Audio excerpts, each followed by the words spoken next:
He's the one and only Shannon Sharpe. I could do Club Shay Shay. I could talk about his podcast. I could talk about Undisputed. We talk about winning a Super Bowl. We talk about playing with John Elway, the comparisons to Pat Mahomes. But before we get to I want to get to your most recent visit to the Laker game and what you think about some of the trades and all the other stuff. You're actually here to talk about something really, really important, prostate cancer, right? Yes, something very personal to me. I had developed prostate cancer about in 2016, got treated in 2017, been cancer-free for almost 6 years now.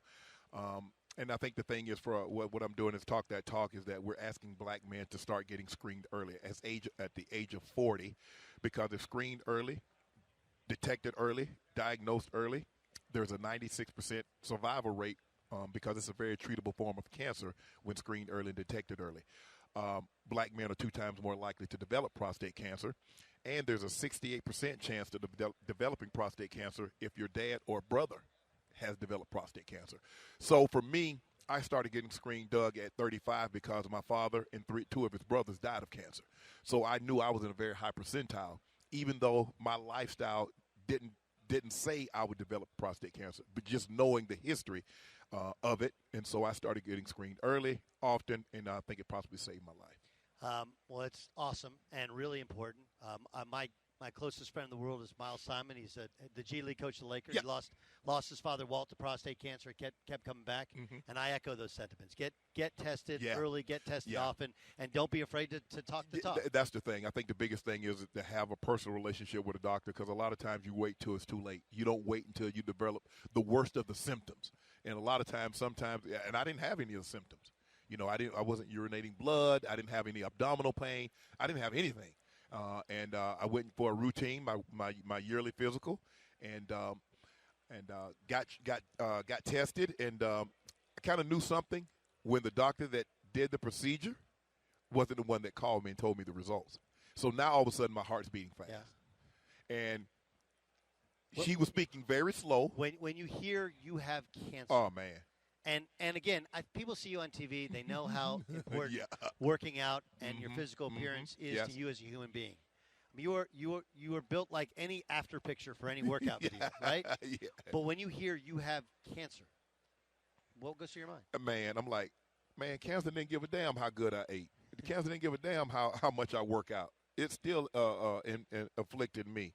And so now I'm trying to read as much information as I can. I only tell the people that I think are strong enough to handle it, because I am the dominant figure in my family. I make sure everybody else is okay. And so now I need to assure them that I'm going to be okay. And so I didn't tell a whole lot of people. The doctor says, look, Mr. Sharpe, we caught this very, very early. There's a great chance that with the right treatment, you'll be just fine. And I says, okay, well, tell me what I need to do.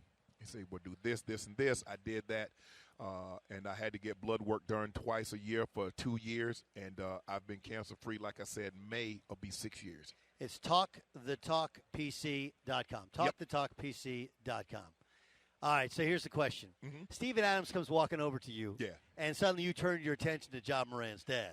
No, that wasn't what happened. I don't really want to get too much in it, but Dillon Brooks and I were having a few words, and that was totally my fault. I was supposed to take the air out of the room, lower the temperature. I increased the temperature. I'm the adult. I'm the person that should have said, you know what, hey, Shannon, come on, bro. You bigger than this. And so I let it get out of hand, and I was wrong for that. But I promise you, ain't no punk in Shannon Sharpe. There ain't nobody in the NBA, NFL that gonna make me back down. I know.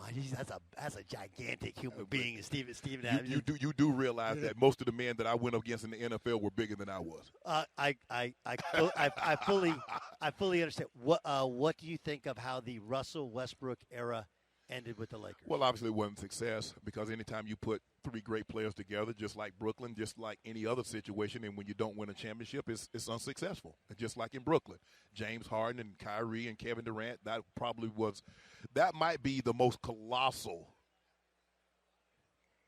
bust disaster in NBA history. It's hard because you're talking about guys that are in their prime. Now you look at you go back to last time they had the Nets, they weren't in their prime. No, right? you look at Houston with Charles Barkley, Clyde Drexler, and Elijah Wan. Their prime. These guys are still in their prime. Yeah. James Harden is a couple of years removed from an MVP. Kevin Durant is still averaging 30, playing at an elite level. Kyrie Irving might be one of the most skilled offensive players we've seen. No question. Can handle the ball with either hand, layup package, float game, mid-range, three-point, put him on the free throw line. He's going to make 85, 88 to 90% of his foul shots. So for them to only get to the second round and then got swept, James Harden was the smartest one. James Harden saw something early on and dipped. Check, please. Because I'm trying to figure out, there has to be something, Doug, going on more there. You get three players like this, and within a year, they're all gone? Well, there was a multitude of factors, but I think Kyrie is look, I think he's the most skilled guy at his size I've ever seen. Yes. Ever seen. But he can't get along with people. Bro, who gets a new head coach and be like, well, we don't really need a head coach? Well, I think that's where I would have loved to see Kevin Durant like, no, we need a coach. Because now you undercut the coach's ability and authority because now everybody's looking like, well, Kyrie said we don't need one. He's one of our leaders of the team. He said we don't need a coach. But I didn't think Nash, and that's not a knock on him, but I thought they should have gone to a guy that had coaching experience. Yeah, of course. You're asking an awful lot for a guy for a first-year head coach with those level of expectations. That's one of those only Phil Jackson can handle those. That's the magic to Phil Jackson, the ability to handle that level of ego. Yeah. And figure out a way to get him to play together. Yeah, but see, Phil Jackson already had 6 championships when he got to Shaq and Kobe. No, but he could do it. He handled Jordan's ego. Yeah. Really, really well. And the Jordan Pippen stuff, all this Jordan Pippen stuff, we didn't hear about till now. Yeah, but I don't know if Jordan or Pip was Kyrie. No, I got it. I understand. I'm just saying that's the type of guy. Yeah, but you can wait. First of all, the player has to trust the coach. Correct. Without that, I don't care what he's saying. If the player doesn't trust the coach, it's not going to go anywhere, Doug. You know how that works. Of course not. Of course not. And in order to trust the coach, you have to have done it before. Right. In order to have done it before, you had to have the trust in the players.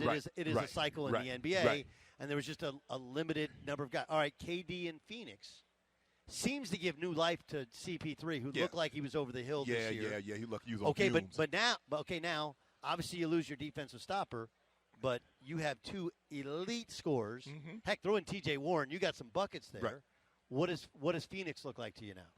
They look really good, but I just want to know, are they going to be able to stay healthy? Because look at Book. Book's injured right now. Yeah. KD's injured right now. We know Chris Paul, at some point in time, he stays injured. And we saw the hamstring with Book. Now it's the knee. Kevin Durant has missed 83 games in 3 years, not including the year that he rehabbed the entire season. Right. So it's 83 and counting. Right. If they can look, and he's not a load management guy. These no. are injuries. But you know what, Doug? The thing is that there is really no super team in the West. There's nobody like, man. Whew, no, everybody's got dudes though.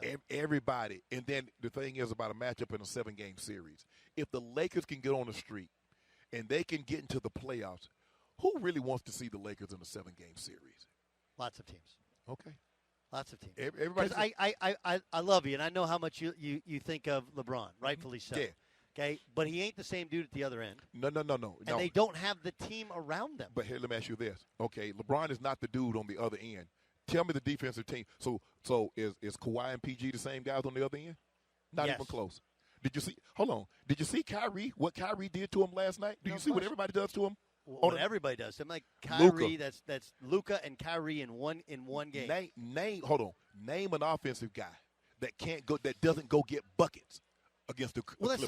But first of all, it's the whole league. And as you know, just like in the NFL, everything changes in the playoffs. But that's what stuff gets more physical. Yeah, but it changes. But when a guy can go get, that's why Luka gives them fits, and he's just one guy. Of course. That's why he gives them fits, because he can go get whatever he wants whenever he wants it. Now you have 2 guys that can go get what they want whenever they want it. Yes, but they also can't stop anybody. No, they can't stop anybody. Can't stop anybody the other end. But can Phoenix? Now you lose Mikal Bridges. Now you lose Jay Crowder. Right. So what are they going to do defensively? I don't know. It's a great question. I mean, look, Chris Paul can guard his yard. Okay, still not great against elite dudes. Kevin Durant of the stars. He's more of a rim protector, weak side rim protector. He's not an on ball guy. No, he's got good length at least to throw at dudes. It is. But DeAndre Ayton stinks in the playoffs because you can't have a traditional big in the playoffs. Yeah. So there is some mismatched parts there. Right. They're doing the best they can with what they have. I need an update. Are you and Skip good? Yeah, we're good. I mean, we had a bad couple of weeks, but we've had 6 good years. So I'm not going to say 2 bad weeks or a bad month or 2 ruined 6 years. Not a lot of people have that perspective, though. Where does that come from? No, you know how people in this business are. They carry a grudge. Well, because I played in the NFL, and you play on a team, and everybody doesn't get along all the time. And so you have to be able to compartmentalize and still go do your job. I still got a job. They hired me to do a job. So whether me and Skip are going through a bad period, I still got to show up the next day and do my job. And I've been very fortunate. I think the thing is that with my upbringing, is that, my grandmother always say, boy, when you tell someone, you give a man your word, you're going to do something, you go do it. I gave Fox my word that I was going to show up, be professional, and do my job. Yeah, Skip and I had a bad month or 2, but we've had 6 great years together, and I wasn't about to let 2 bad months ruin 6 years. I got to ask one football. Sure. Okay. Mahomes. Mm-hmm. Is he Elway in his prime? Like, who is he? Because that's look, like Andy Reid's a great coach. That ain't a great team compared to what he's had. No. I think John has better legs. John didn't improvise like this kid did. This here and throwing the ball over his head in the show. That wasn't John. Now John did have to do a lot of running around and roll left and throw right and roll right and throw left and do a lot of different things. But yeah, he's got some Elway in him. He got some Favre in him. But the thing with Favre turned the ball over a lot more than this kid. This kid, I mean, you think about how often he throws the ball and some of the things, the no-looks that he does, 41 touchdowns with 12 interceptions is not bad ratio.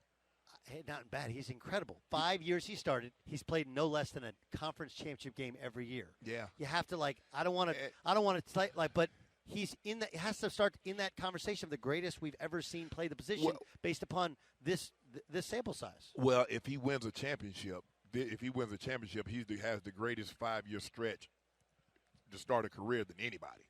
And not even Brady, because Brady didn't win any regular season MVPs in his first 5 years. So you talk about a guy he's going to win the MVP this year. That'll be 2 regular season MVPs. He has 2 5,000-yard passing season in 5 years of starting. And if he wins the Super Bowl, it's hard for me to see a scenario in which someone other than Mahomes wins the Super Bowl if Kansas City wins this game. So you talk about 2 regular season MVPs, 2 Super Bowl MVPs, 2 5,000-yard seasons, 5 Pro Bowls.